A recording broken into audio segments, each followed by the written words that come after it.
In the final days of World War II, August 6, 1945, marked a turning point as the United States dropped an atomic bomb on Hiroshima, Japan. This monumental event was driven by a desire to expedite the war's end and avoid a potentially costly invasion of Japan.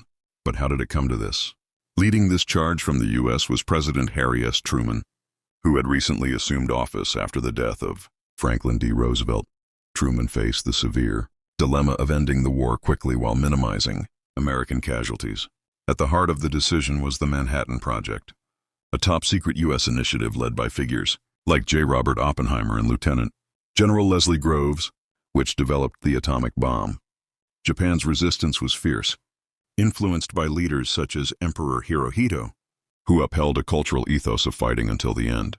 Despite their dire situation, misunderstandings in communication and diplomatic efforts led to continued Japanese defiance.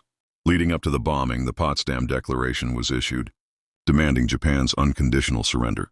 However, a crucial misunderstanding arose from Japan's response. The term mokusatsu, used in Japan's reply, meant to ignore or consider with silence, leading the U.S. to interpret it as outright rejection of surrender terms, a cultural and linguistic gap with disastrous consequences. On the fateful day, the B-29 bomber Enola Gay, piloted by Colonel Paul Tibbets, took off from Tinian Island carrying Little Boy, the first atomic bomb used in combat.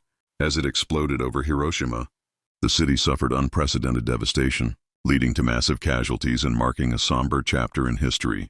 The bombing remains a complex and controversial event, involving a mix of miscommunication and strategic decisions under intense wartime pressures.